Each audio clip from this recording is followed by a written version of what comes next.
Alright, so here we are on it's part 2 of our installing a brick patio. And in part 1 we were kind of digging out the whole area, and we came up with our calculations. We showed drain tile and stuff like that. So now, if you look here, our drain tile is all in, if you remember, but it's buried. It got 4 inches of pea gravel over top of it, and then some some fabric went over top of that, and then I put some dirt over top of that so that I can compact it better. I'm good to go with that. You can see we've also started to bring in some, this is called traffic bond. It's crushed stone. That's what this stuff is. And I've also started making my forms. You might not necessarily have to go through this phase. I'm just doing it because I don't want to spend extra money on all the plastic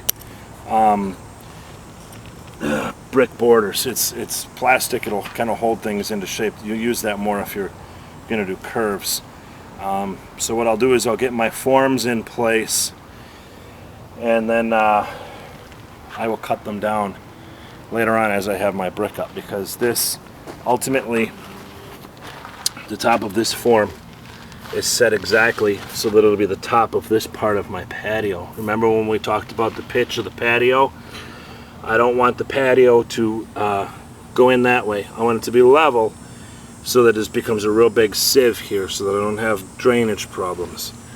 What I did was I shot levels from here to here. I just made sure everything was level on an angle, and I checked everything this way. I put levels on everything, and then I know that I want to have my patio come 6 feet wide from here to the outside of the patio. So I took a piece of 2x4. You could use anything really, and I made what you could call a tattletale or something like that, and see how it fits in just snugly, just fine. That's 6 feet, so I don't have to keep on using a tape measure. This is kind of a cheater stick, if you will. On the back side here of all my forms, I'm not going to backfill this until the patio is in. I'm going to leave this open.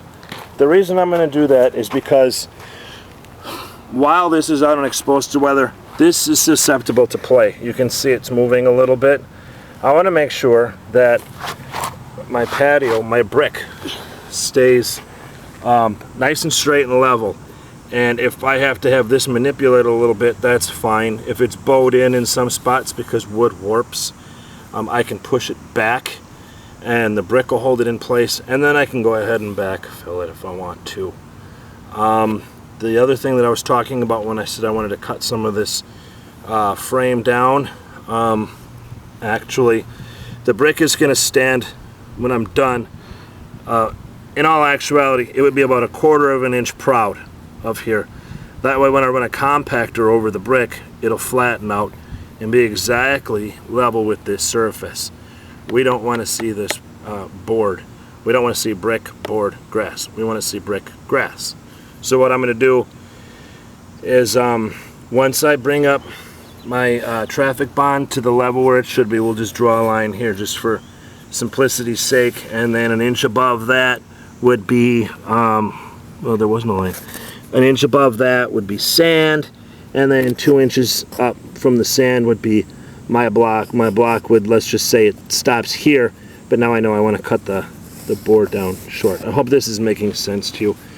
Basically what I want to do is I just want to set my saw up, circle saw, and I want to rip about 1/2 inch off of this whole thing, so that way you don't see the board. That way I can fill grass and stuff right up to here. This back side will be the retention agent and hold everything in. Let me just show you real fast another way that I check my corners. I need a few tools here. Rachel, you could stay over there. Rachel's filming for us again today. Say hi, everybody. Hi. Here, if you want to check this, Ray. You can see we're shooting levels. And I'm not pitching. I don't want to pitch. I want to leave it level. So I'm good there. I'm good there.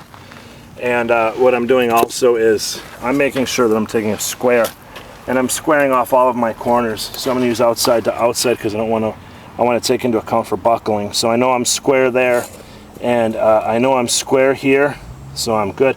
There's a knot right there, that's why it's throwing this off. But on my inside, I'm fine.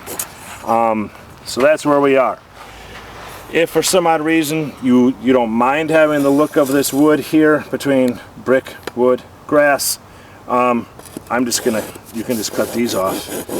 These are the stays. You can buy those in a bundle for $6 where I saw them, or you can use some scrap wood and you don't care if it splits or anything. Put a 45 on it. Basically I cut mine to I think about 18 inches. Cut a little 45 on it. I'll just drive them into the ground, and then I just use some screws to throw it all together. That's where I am. So I'm making sure I take measurements constantly. I'm 6 feet from there to there, using a 4-inch wide brick. No cutting involved if I use a basket weave or a running bond pattern. Everything here is good to go. I'm exactly 20 feet from that board to this board over here. When we get over to this spot, you'll notice I switched from 1x lumber to pressure. This is pressure treated just like that stuff is, but this goes to 2x lumber. That's 1x6, this is 2x6. The reason for that, and the reason that you see this big 4x4 post here and this one here that's not quite set yet, this is going to be a small shed area for all my grills and smokers. I'm going to keep all my outdoor cooking equipment in here. And then on this side will be Lannon stone or flagstone, whatever you might want to call it. And then if you look under here, you'll see that I stopped at the store and I got myself some 1-inch PVC piping. And the reason that that's there is because if you look over here, we'll show back here is easier. On each side of the PVC, I put an elbow here. On that elbow, there's a little cap that'll just come out. This is for the future. What I can do now is remove this cap, and I can fish electrical wire through here. And then now this makes it so that I can run from my garage, from the circuit in the garage. I can run wires out through here underground without having to disturb all my patios and everything else that I did. I can run a fish line through here, bring the wires up, and mount them to my shed. That's it for part 2. You're going to see us now. We have to get so that we go get a compactor now, a vibrating compactor, and we're going to run all this TB. We'll show that happen, and then we'll show you how we're going to get 1-inch thickness of sand, and then we'll start setting our pavers. Thanks again, guys.